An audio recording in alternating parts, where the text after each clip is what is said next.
ਏਕ ਓੰਕਾਰ ਸ੍ਰੀ सतगुर प्रसाद। मेरी वाको बंदना परम न जाके कोई, ग्रहण त्यागन जास में रागद वैशन होई। सतगुर कृपा कीजिए, कृपा ते सुख होए। जय पर कृपा होत है, सुफल भय नर सोए।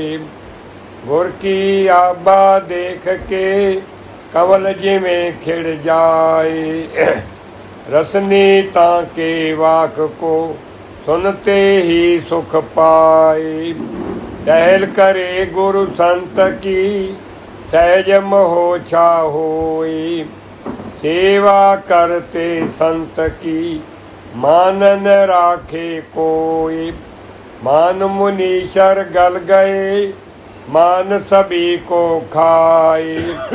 जो जो आए शरण में सतगुर लय छुड़ाए। मोर मुकट गुर देव है सदा हमारे पास। जबके पै दयाल गुरु परम पए तब नास। गुर परमेश्वर ईश है, गुरुदेवन के देव। चार पदार्थ लेत हैं, जो जन कर है सेव। गुर बिन भगत न होत है, गुर बिन कर्म न कोई। गुर बिन ज्ञान अदोत न, गुर बिन ध्यान न होई। भयो सुतंतर बोध जय, सतगुर तहे वखान। अनबै भई सुतंतरी, सतगुर तहे पछान। आदि ब्रंचे सर्वे देव, ताकि जो जन कर है सेव। सेव देव को जो फल पाए, सो फल गुर ते सहजे आए। आदि गंगत तीरथ जेते, जो जन ताकी पूज करे ते। पूज पूज कर जो फल होए, ऐन गुरां के दर्शन सोए। निगम चार जो बात सुनाई, ताके वाचन जो फल पाए। गुर के एक वाक में होए, अर्थ बाल के बहुते सोए। वर्ते एकादश आदे जोए, निर्जल सर्वे राखे कोई। जो फल वर्त रखाया होई, केवल गुर के दर्शन सोई। यज्ञ मेदे आदि सहित होम कर जेत हैं, जो फल पावे ताद। संतन संग सुखैन सो, जप है जाप अनेक। जो फल पावे तासते, सो फल गुरमुख एक। पावत केवल दर्श में, आत्म ध्यान समेत। कर है और त्यान जो, जो फल ताते लेत। आदोषिन सतसंग में, अनक करें बहुकाल। गुर के संग न काल को, मस्त करें हर हाल। सतगुर पै दयाल जय, रवि गुर तुल बखान है। यह बात न पावे, शीतल है गुरु शांत की। रवि तपे तपावे, सतगुर एक समान है। यह बातें शंका, साही ससी कलंक है। गुर ने कलंका, सागर तुल गुर कहते हैं। यह बात न सारा, गुर तो मेरे मृदु है। यह सागर खारा, संदल समगुर कहते हैं। यह बात अनीता, संदल तो जड़ जान है।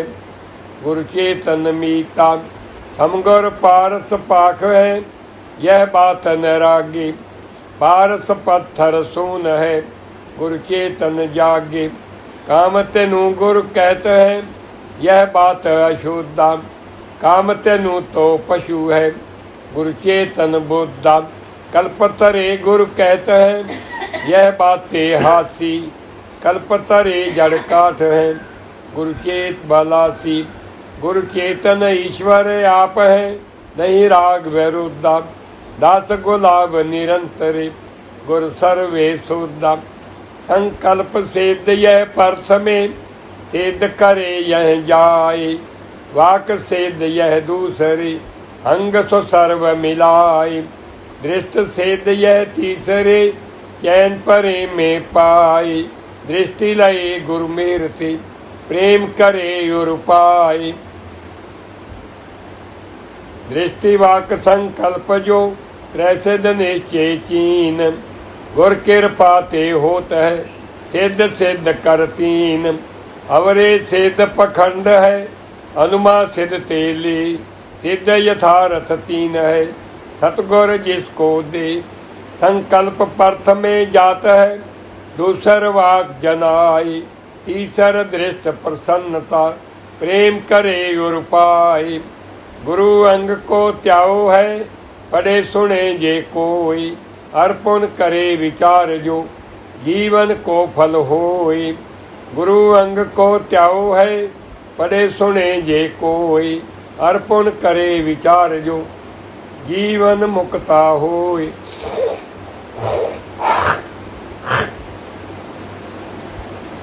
विचार का विषय, जिन्हें हम जीव कहते हैं, मैं एक जीव हूँ, हम सब जीव है। एक विराट ईश्वर है,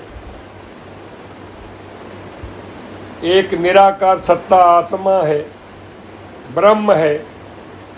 ये भिन्न भिन्न नाम कल्पते हैं, ये भिन्न भिन्न है अथवा नहीं है। जिज्ञासु की तरफ से प्रश्न है, सतगुरुदेव जी, अनात्म जिसे जीव भाव कहते हैं, हर मनुष्य कहता है कि मैं एक जीव हूँ। आत्म भाव और परमात्म भाव, ये तीन भावार्थ, जीव और ईश्वर, परमात्मा, जीव ईश्वर और परमेश्वर, जीव ईश्वर और ब्रह्म अलग अलग हैं अथवा एक हैं, या आपस में इनका क्या अंतर है। तो सतगुरु गुलाब देव जी की तरफ से उत्तर है कि हे परमात्मा के जिज्ञासु जन, ये तीन नहीं है, एक ही है। हमने जाने अनजाने से तीन नाम रख लिए, अपने आप को जीव कहने लग गए। ईश्वर कोई और है, ये जानकर उसकी खोज करने लग गए। ब्रह्म कोई और है, परमात्मा कोई और है, और उन्हें पता नहीं मैं भगवान से मिल पाऊंगा या नहीं मिल पाऊंगा। विचार का विषय, तीनों एक ही है, उसी का नाम ही जीव है और जीवों के समूह का नाम ही ईश्वर है। और जो सबके अंदर चेतन सत्ता है, उसी का नाम ही आत्मा और ब्रह्म है। अनात्म आत्म का के दोए, हे परमात्मा के जिज्ञासुजन, अनात्मा आत्मा और परमात्मा भिन्न भिन्न नहीं है, एक ही शब्द के पर्यायवाची हैं। जाने अनजाने से हमने अलग अलग नाम रख लिए हैं। अनात्म आत्म का के दोए, वस्तु एक में भेद न होए। जैसे कोई एक वस्तु है, उसमें दो भेद नहीं है, ठीक इसी प्रकार जीव ईश्वर और ब्रह्म में, परमात्मा में कोई अंतर नहीं है, केवल अविचारता से अंतर है। अंतर कब तक है? जब तक सतगुरु के सन्मुख बैठकर ये भेद पूर्ण रूप से नहीं जान पाता है, श्रवण नहीं कर पाता है, मनन नहीं कर पाता है, निध्यासन नहीं कर पाता है। एक वैराग्यवान पुरुष पुकारता जा रहा था नदी के किनारे किनारे, मुझे कोई भगवान से मिलाए, मुझे कोई भगवान से मिलाए। मैं उसके तन मन धन सब कुछ समर्पित कर दूंगा, कोई मुझे भगवान से मिलाए। नदी में से मछली ने झट अपना मुंह बाहर निकाल करके पुकारना शुरू किया, मैं प्यासी मर रही हूँ, मैं प्यासी मर रही हूँ, मैं प्यासी मर रही हूँ, मुझे कोई पानी पिलाओ। तो वैराग्यवान पुरुष जो किनारे किनारे जा रहा था वो कहने लगा, हे मूर्ख मछली, जल में तैर रही हो, नदी में तैर रही हो, स्वयं मुंह नीचे करके क्यों नहीं पानी पी लेती? और पानी में तैरती हुई पानी पानी पुकार रही हो। उस मछली ने कहा, हे मूर्ख प्राणी, हे मूर्ख वैराग्यवान, मेरा तो मुख जल से बाहर है और मैं पानी पानी पुकार रही हूँ, तुम्हारा तो एक रोम भी उस परमात्मा से भिन्न नहीं, फिर किसे पुकार रहे हो? अविचार का विषय। अनात्म आत्म कहाँ के दोए, अनात्म आत्म कहाँ के दोए, जैसे वस्तु एक में भेद न दोए। जैसे एक वस्तु में दो भेद नहीं, तैसे ये भिन्न भिन्न नहीं है। समस्त जीवों के अंदर एक ही आत्म सत्ता है। अगर एक ही सत्ता है तो ये भिन्नता का कारण किस लिए हमें अलग अलग दिखाई देते हैं? उसका कारण क्या है? हे सतगुरुदेव जी, अगर एक ही आत्मा है, सब एक ही रूप है, पूरा विश्व अगर परमात्म स्वरूप ही है, फिर हमें भिन्न भिन्न अलग अलग हम सबको क्यों दिखाई देते हैं? विचार का विषय। जब तक सतगुरु के सन्मुख ये प्रश्न जिज्ञासु नहीं करता है और पूर्ण रूप से उत्तर नहीं पाता है और उसका श्रवण पूर्ण रूप से नहीं करता है, पूर्ण रूप से मनन नहीं करता है, निध्यासन नहीं करता है, जन्म से लेकर जीवन के आखिरी क्षणों तक भगवान हमारे अंग संग रोम रोम में व्यापक है, लेकिन उस भगवान के मिलन से प्रत्येक मनुष्य वंचित रह जाता है। आखिरी समय ये भगवान मिलन की प्यास निराशा में बदल जाती है और खाली हाथ संसार से चला जाता है।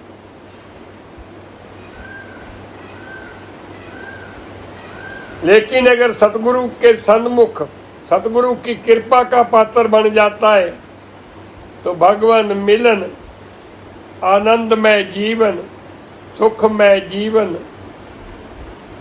दिव्य जीवन, अनात्म आत्म कहाँ के दोए, वस्तु एक में भेद न दोए, निकट दूर पुन बाहर अंतर, चेतन एक अखंड निरंतर। वास्तव में है क्या?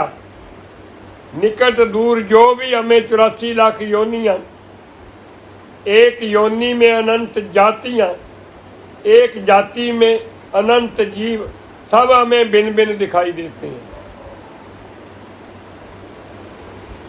सबके अंदर एक ही चेतन सत्ता आत्मा के रूप के अंदर भगवान सबके अंदर व्यापक है।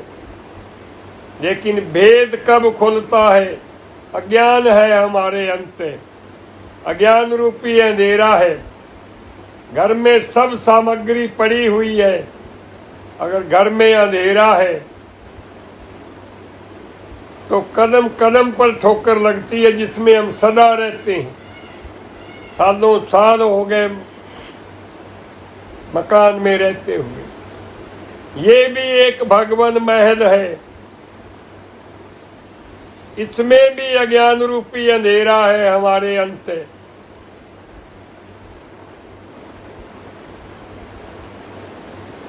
जिस कारण से भगवान दर्शन नहीं हो पाता है, केवल निराशा हाथ लगती है। भगवान तो एक निराकार सत्ता है। वेदों में भी नेति नेति कहे मनुष्य तुम्हारी पहुंच से परे का विषय। वो एक निराकार सत्ता है, उसे प्रगट नहीं देखा जा सकता। वो निराकार सत्ता है, उसे अनुमान प्रमाण द्वारा भी नहीं हम जान सकते।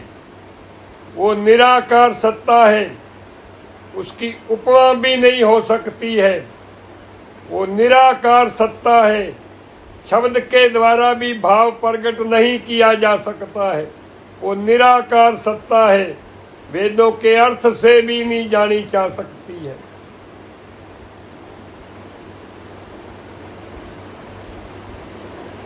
उसका बोल के व्याख्यान नहीं किया जा सकता।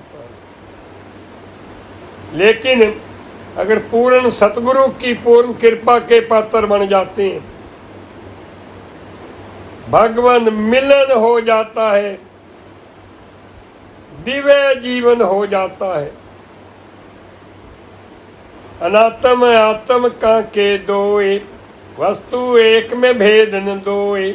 निकट दूर पुन बाहर अंतर, चेतन एक अखंड निरंतर। जागृत स्वप्न सशोपत तीन, तुरिया मध्य पई लैलीन। जागृत अवस्था, स्वप्न अवस्था और तीन सुषुप्ति, तीन अवस्थाएं, हर आकार की, हर देही की तीन अवस्थाएं। हम गहरी निद्रा में सोते हैं, उसे सुषुप्ति कहते हैं, सुषुप्त अवस्था। हम स्वप्न अवस्था में होते हैं, उसे स्वप्ना कहते हैं। हम जागृत में होते हैं, उसे अध्यात्म जागृत कहती है। जागृत स्वप्न सुषुप्त तीन, तुरिया मध्य पई लैलीन। वो आत्म सत्ता है क्या जान लो, जिसकी सत्ता से जागृत के अंदर हम सब कुछ देख रहे हैं और उनकी याद भी जीवन भर कायम है। बचपन में आज से 50-60 साल पहले जो दृश्य हमने देखे, जिनसे दोस्त मित्रों से बातें की हैं, 50 साल 60 साल के बाद आज भी वो एक दो बातें याद हैं।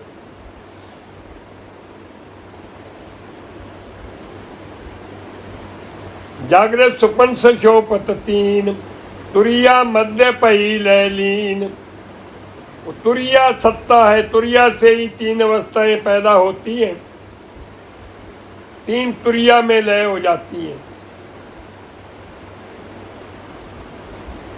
जागृत स्वप्न सशोपत तीन, तुरिया मध्य पई लैलीन।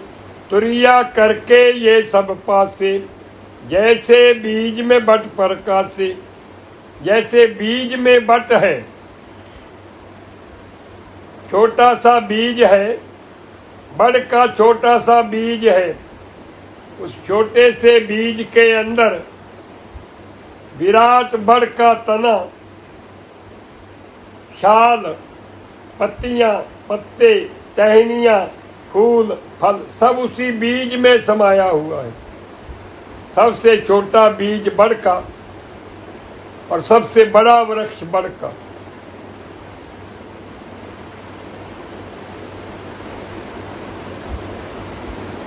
अब बीज अंकुरित होकर के तीन पत्तियां और बड़ा एक विराट बड़ का वृक्ष बन गया।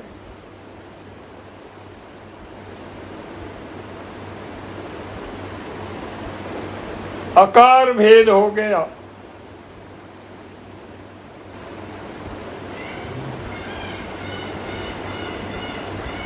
बच्चे ने जन्म लिया, बच्चे के जन्म के बाद पिता 20 वर्ष के लिए विदेश चला गया।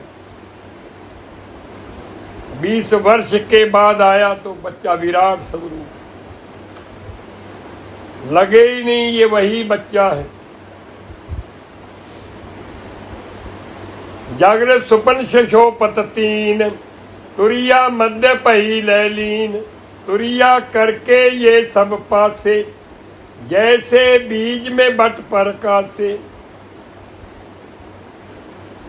बीज बिना जैसे बट नाही, बीज सभी है बढ़ता माही।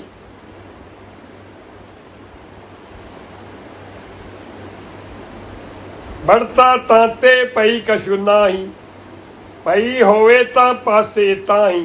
क्या है, हमने बीज बोया किसी भी वस्तु का, मान लो गेहूं का बीज हमने बो दिया, अंकुरित होकर के तना टहनियाँ संक्षेप के अंदर उसके ऊपर फल आया, बल्लियां आई, और फिर जो बीज बोया था, फल और बीज एक स्वरूप।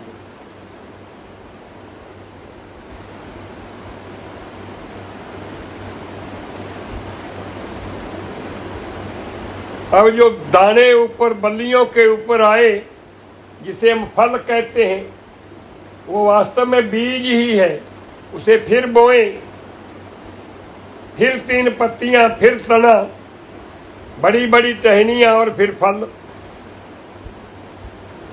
जैसे नींबू का बीज बोया हमने, विराट रूप धारण कर लिया संक्षेप के अंदर और उसके ऊपर नींबू लगे, वैसे ही बीज जो हमने जमीन में बोया, तो बीज का और फल का और क्या अंतर हुआ।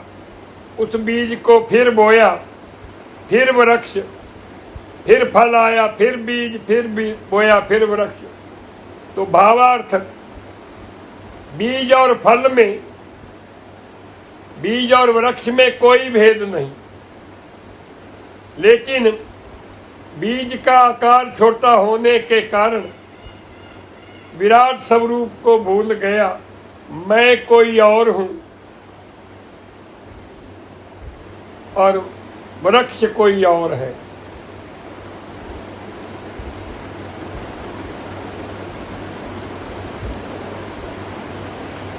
इसी प्रकार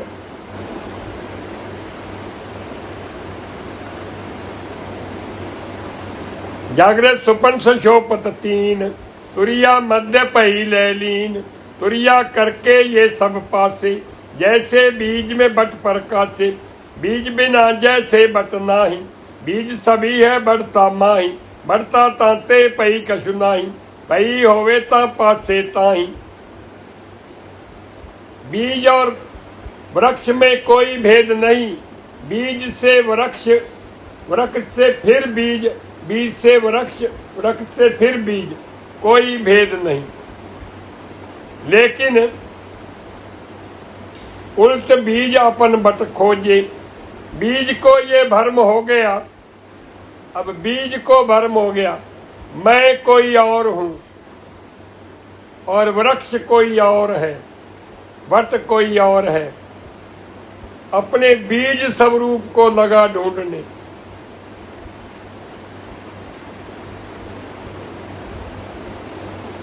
अपने ही घर में अपने स्वरूप को भूल गया।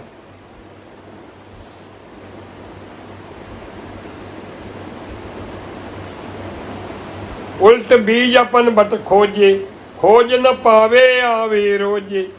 बीज ने अपने आप को खोजना शुरू किया और ये निश्चय कर लिया कि मैं कोई और हूँ, वृक्ष कोई और है, पता नहीं मेरा अस्तित्व क्या है। इसी प्रकार मनुष्य ने भ्रम हो गया, मैं कोई और हूँ, ईश्वर कोई और है, ईश्वर की माया कुछ और है, परमात्मा कोई और है, ये भ्रम हो गया। कोरी दस चले गांव रेत को सो देख थाम, नदी को प्रमाण कर भरम मन आयो है। जोई जोई गणे सोई आप को न गणे कोई, बूढ़े पछान कर शोक उपजायो है। पंथी एक आयो पास गिन के पतायो तास, देखत प्रत्यक्ष दब, देखत प्रत्यक्ष तब देखत प्रत्यक्ष सब तभी सुख पायो है। तैसे ही गुलाबदास आप ही ब्रह्म यह, आपको पुलाए फिर ब्रह्म कब पए हैं।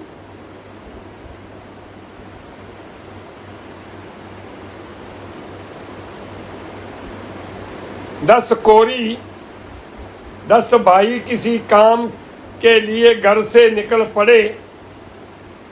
उन्हें मृग तृष्णा का जल दिखाई दिया, मृग तृष्णा का जल।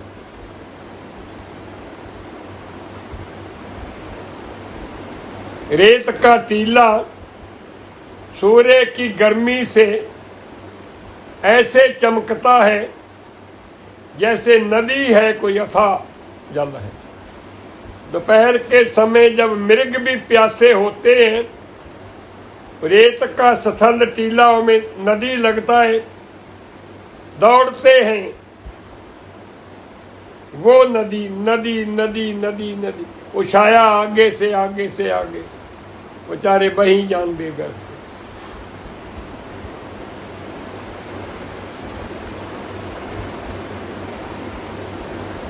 10 कोरी किसी गांव से घर से चले। उन्हें मृग तृष्णा का जल दिखाई दिया, नदी दिखाई दी है। ये पर्थ में अज्ञान है। रेत के टीले को नदी, वहां एक बूंद मात्र भी पानी नहीं, एक बूंद भी नहीं। कण से लेकर विराट तक रेत ही रेत है।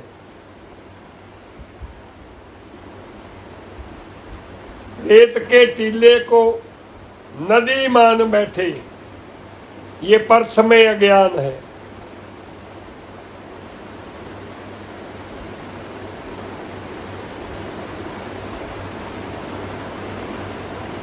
सबने कपड़े उतार लिए और एक दूसरे के हाथ पकड़ लिए। मिलकर के इकट्ठे नदी पार करते हैं। जब नदी पार की, कहने लगे गिनती कर ले हमारा भाई कोई नदी में डूबने गया हो। 9 भाई 9 दोस्त एक लाइन में बैठ गए। 10वां सामने खड़ा हो गया। गिनने लगा तो लाइन में 9 थे, अपने आप को न गिना।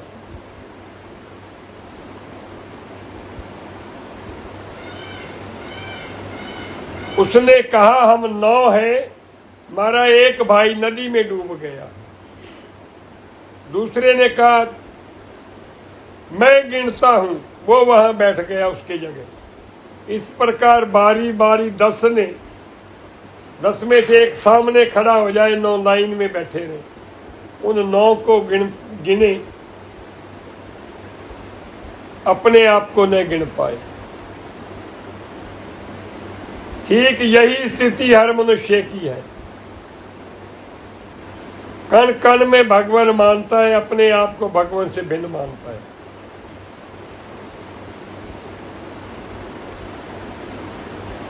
राजा का राज्य बड़ा सुसज्जित ढंग से चल रहा। राजा भी प्रसन्न, राज दरबारी भी प्रसन्न, प्रजा भी प्रसन्न। अचानक राजा के मन में अशांति, रात भर चैन नहीं आया, नींद नहीं आई। दूसरे दिन भी यही बात, तीसरे दिन भी यही बात। आखिर राजा ने सभा में राज दरबारियों और मंत्रियों से कहा, भाई मेरी हालत बहुत खराब है, मुझे बड़ी बेचैनी है।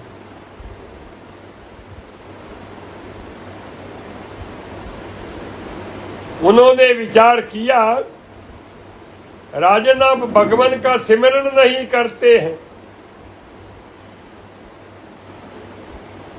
आप भगवान का सिमरन कीजिए, आपके मन की अशांति दूर हो जाएगी। राजा ने विचार किया, भाई बात तो सही है,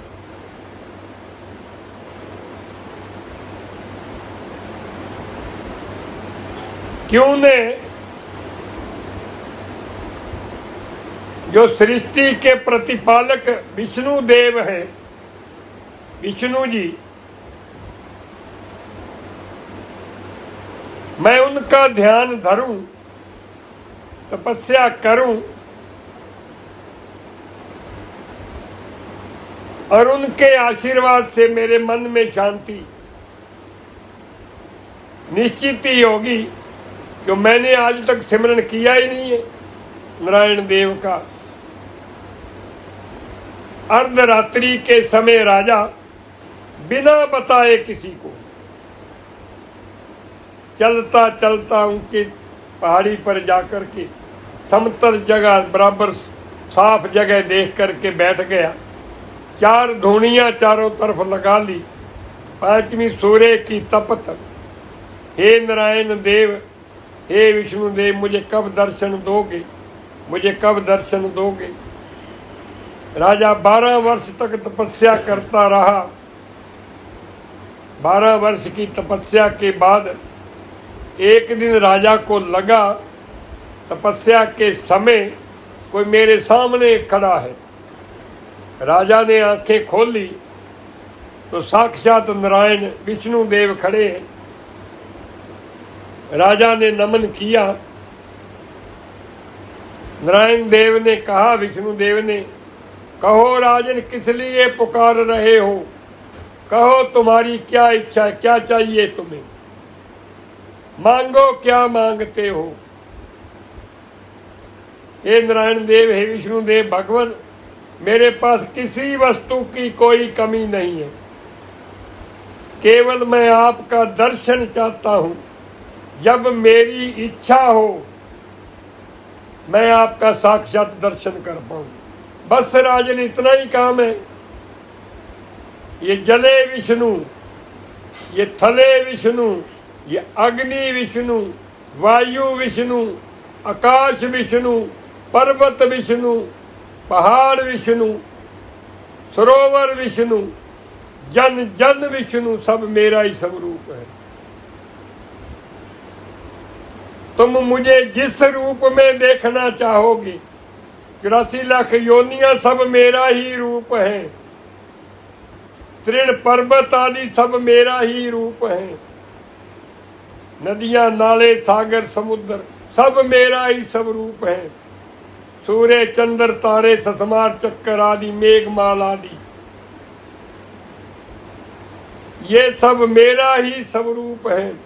तुम जिस रूप में चाहो दर्शन कर सकते हो। नारायण जी अलोप हुए।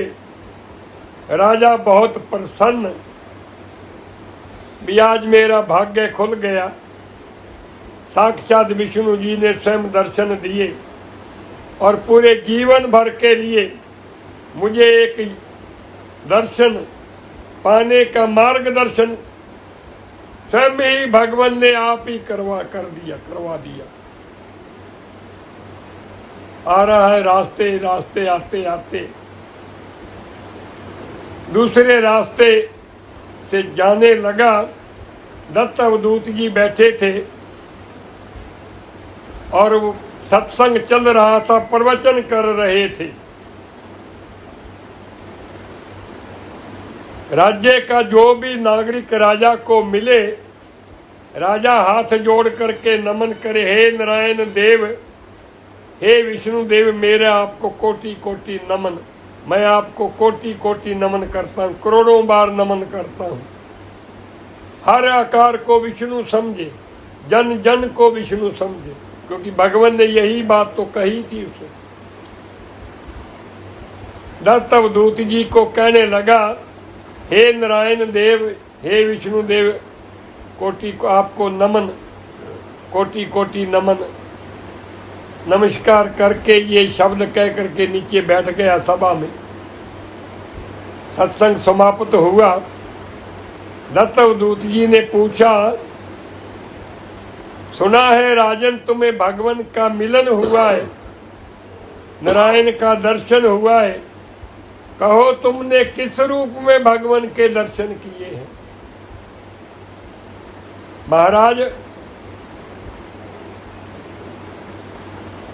जब मैंने आपको नमन किया, साथ ये शब्द कहे, हे नारायण देव, हे विष्णु देव, मेरी आपको नमस्कार, कोटि कोटि नमन आपको करता हूँ, ये शब्द भी कह करके मैं नमन किया और मैं बैठ गया। आप प्रवचन कर रहे थे, आपने ध्यान नहीं दिया मेरी बात के ऊपर। ये सारा विश्व ही भगवान स्वरूप है, विष्णु रूप। ये पृथ्वी, जल, अग्नि, पवन, आकाश, सूर्य, चंद्र, तारे आदि, पहाड़, पर्वत, नदियां, नाले, सागर, समुद्र, 84 लाख योनियां, एक योनि में अनंत जातियां, एक जाति में अनंत जीव, सब नारायण स्वरूपी, विष्णु स्वरूपी है। राजन तुम अपनी कहो, अपनी अपनी कहो। महाराज, मैं तो नारायण का कंकर हूँ, कंकर, एक तुच्छ जीव हूँ, तुच्छ जीव। किसी से भी पूछो, मैं तो जी तुच्छ जीव हूँ, मैं तो अज्ञानी जीव हूँ। हम कर्मों के चक्कर में फंसे हुए हैं, हमारे भाग्य में कहाँ भगवान मिलन। हर मनुष्य की यही स्थिति, अपने आप को भूल गया है, सब जन जन में भगवान मानता है। ये आवरण है, आवरण। हमारी अपनी बुद्धि के ऊपर पर्दा आ गया है। वो पर्दा जब हट जाएगा तो भगवान मिलन हो जाएगा। इति जीवनम शेष कुछ नहीं, कुछ भी नहीं। और फिर गिरिया जारी करने लगे। हमारा एक भाई नदी में डूब गया। एक घुड़सवार पंथी, घोड़े पर सवार राहगीर उस रास्ता साथ से जाता था, सड़क थी कच्ची। वो आ रहा, उसने देखा भी ये 10 बैठे, ये रुदन कर रहे हैं, रो रहे। उसने रोने का कारण पूछा। कोरी 10 चले गांव रेत को सो देखता, नदी को प्रमाण कर भरम मन आयो है। रेत के टीले को नदी मान बैठे, ये पर्थ में भरम अज्ञान है। जोई जोई गिने सोई, आपको ने गिने कोई, बूढ़ियों पछान कर शोक उपजायो है। शोक हुआ, हमारा भाई एक नदी में डूब गया। ये दूसरे आवरण, अपनी बुद्धि पर आवरण। सब में भगवान मानते हैं, अपने आप को भगवान से भिन्न मानते हैं। रुदन करता दिन रात आदमी, आरती उतारता है, पूजन करता है, मंदिरों को नमन करता है, तीर्थों में नमन करता है, आकाश की ओर देख करके नमन करता है। भगवान मुझे एक बार तो दर्शन दे दो, एक बार तो दर्शन दे दो। पता नहीं मेरे से क्या भूल हो गई है, मुझे आप क्यों नहीं दर्शन। प्रत्येक मनुष्य यही रुदन करता है, गिरिया जारी करता है। वो रोने लगे। हमारा एक भाई नदी में डूब गया। उस राहगीर घुड़सवार पंथी ने देखा यहाँ कोई नदी नहीं है, इनको भ्रम हुआ है। उनको कहने लगे, तुम रोना बंद करो, कोई तुम कितने थे? वो कहने लगे हम 10 थे। उसने गिन करके देखा तो 10 ही थे। उसने कहा रोना बंद करो, तुम 10 ही हो। उन्होंने कहा भला पुरुष झूठ नहीं। ठीक इसी प्रकार मनुष्य भगवान मिलन के प्रति रुदन करता, गिरिया जारी करता, सतगुरु के सन्मुख जाकर के कहता है, हे सतगुरुदेव जी, मेरा जीवन पल पल बीत रहा है, पता नहीं बचपन कब चला गया, प्री मैच्योर अवस्था कब चली गई, युवा अवस्था कब चली गई, अधेड़ भी चली गई, अब वृद्ध आ गई है।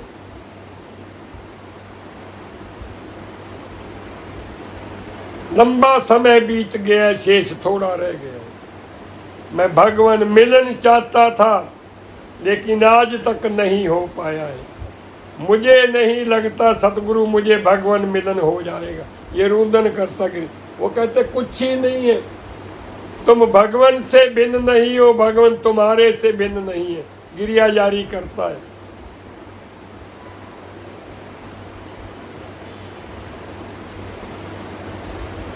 उस पंथी ने कहा तुम 10 ही हो। उन्होंने कहा भला पुरुष रागीर है,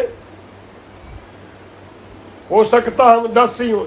ठीक इसी प्रकार मनुष्य सोचता है सतगुरु जन झूठ तो नहीं बोलते, हो सकता हमारे अंदर ही भगवान हो, गुरु जी की बात सत्य ही हो। प्रोख ज्ञान गिरिया जारी रोक देता है, रुदन बंद कर देता है, रोना बंद कर देता है। सतगुरु की बात को एकाग्रचित होकर श्रवण करना शुरू कर देता है। और उसने क्या किया, एक कोटला लेकर के, जैसे बच्चे खेलते हैं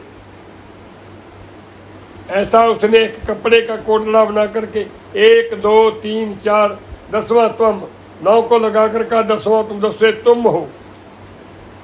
ठीक इसी प्रकार प्रत्यक्ष ज्ञान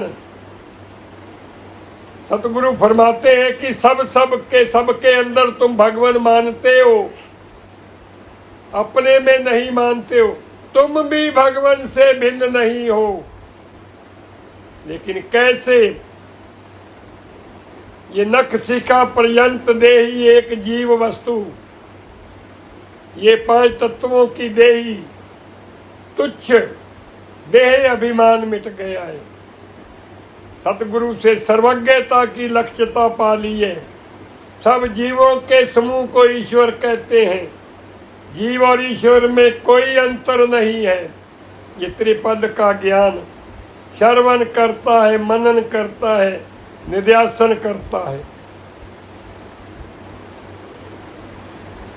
छठे शोक नासी, जो शोक था, सप्तमें आनंद, आनंदित होकर घर से चले। ये त्रिपद का ज्ञान जब जान जाता है तो फिर शोक मिट जाता है। भगवान मिलन, भगवान हमारे से भिन्न नहीं, हम भगवान से भिन्न नहीं। ये भगवान महल है। जैसे ही मन के संकल्प और विकल्प को रोकते हैं, ये बाह्य संसार की भावना मिट जाती है। अंतर एक एक कदम भगवान महल की ओर, एक एक विचार भगवान महल के प्रति, अंत प्रवेश के प्रति, भगवान मिलन के प्रति, ऐसी भावना हो जाती है। सतगुरु एक ही क्षण में भगवान से मिलन करवा देते हैं। सप्तमें आनंद, अर्थ में पूरा विश्व ही ब्रह्म स्वरूप है। आवरण जन जन में भगवान मानता है, अपने आप को भिन्न मानता है, फिर गिरिया जारी करता है। फिर प्रोक्ष ज्ञान, सतगुरु फरमाते हैं कि तुम भगवान से भिन्न नहीं, भगवान तुम्हारे से भिन्न। फिर प्रत्यक्ष ज्ञान हो जाता है। ज्ञान को श्रवण मनन निध्यासन कर लेता है, साक्षात भगवान को पा लेता है। 3 गई एक हो रही, जागृत अवस्था स्वप्ने में लय हो गई। मन का संकल्प और विकल्प, स्वप्न अवस्था सुषुप्ति में लय हो गई और सुषुप्ति तुरिया में लय हो गई। 3 गई एक हो रही, एक एक जिन अनुभव लही। जिसने जागृत के अंदर, जिसकी सत्ता से जागृत का सब कार्य करते हैं, जिससे हमें आनंद की प्राप्ति होती है। बहुत स्वादिष्ट भोजन है या पेय पदार्थ, कोई शरबत है, पीते हैं, क्या रस आया, क्या दिव्य रस गुलाब के शरबत का। जिसकी सत्ता से अनुभव होता है, वो भगवान सत्ता जन जन के अंदर है, निराकार रूप के अंदर है। सतगुरु कृपा से विचार से प्रकट हो जाती है। तीन गई एक हो रही, एक एक जिन अनुभव लही, अनुभव में कछु भेद न माने, तांते तुरिया अतीत बखाने। तांते कछु और ने कहिए, तुरिया अतीत नाम सो लइए। क्या हुआ है, मैं तो भगवान अपने से परे जानता था सतगुरु कृपा से, जैसे ही मन के संकल्प और विकल्प को रोक लिया है, अंतर ध्यान होकर के मैंने ये अनुभव किया, भगवान का आत्मा का और मेरा मिलन हो गया है। मैं आत्म स्वरूप हो गया हूँ। ज्ञान इंद्रियां निष्क्रिय हो गई है, कर्म इंद्रियां निष्क्रिय हो गई है, भगवान मिलन हो गया है, आनंदमय जीवन हो गया है, दिव्य जीवन हो गया है। जीवन की विशेष इच्छा पूर्ण हो गई। इति जीवनम शेष कुछ नहीं, कुछ भी नहीं। आओ सवार लो, भाग्य समय है, अब ही समय, अब ही समय, अब ही समय। कोई मनुष्य कहे ये मेरे जीवन का कार्य भगवान मिलन का शेष रह गया, अगला जन्म जब मेरा होगा, पुनर्जन्म किसी का पुनः जन्म नहीं। भगवान दर्शन भी पाले तब भी पुनर्जन्म नहीं, कोई न भी पाए तब भी पुनर्जन्म नहीं। जो कार्य करना अब ही करना है, इसी जीवन के अंदर कार्य करते हुए सम्मानजनक जीवन व्यतीत करना है। इति जीवनम शेष कुछ नहीं। सतगुर दास गुलाब और चरण वंदनाधार, अवनी भार उतारने गुर कलगी प्रभ अवतार। सरगुण मूर्त तार के चट्ठे नगर पंजाब, लक्ष्मी सहित बराज है सतगुर दास गुलाब। सतगुर दास गुलाब की उपमा कही न जाए, शेष हंसर फनों से गावे अंत न पाए। आबा दास गुलाब गुर सूरज कोट समान, गुर पग तले पशान सब सर्वे आद जहान। सर्वश्रेष्ठ सतगुरु और सतगुरु का ज्ञान, सतगुरु के सद ज्ञान से मनुष्य के अंदर दूसरे सद विचार पैदा होते हैं, तीसरे सद भावना पैदा होती, चौथे सद कर्म करता है, पांचवें सद फल पाता है, छठे सद जीवन हो जाता है, सातवें सद गति को पाकर, आठवें सद मोक्ष को पाकर इस अष्टक से अपना भाग्य संवार लेता है। बोलो सतगुरु गुलाब देव जी महाराज की। सबके लिए बहुत बहुत आशीर्वाद। हर इच्छा सबकी पूर्ण हो, स्वस्थता बनी रहे। बोलो सतगुरु गुलाब देव जी महाराज।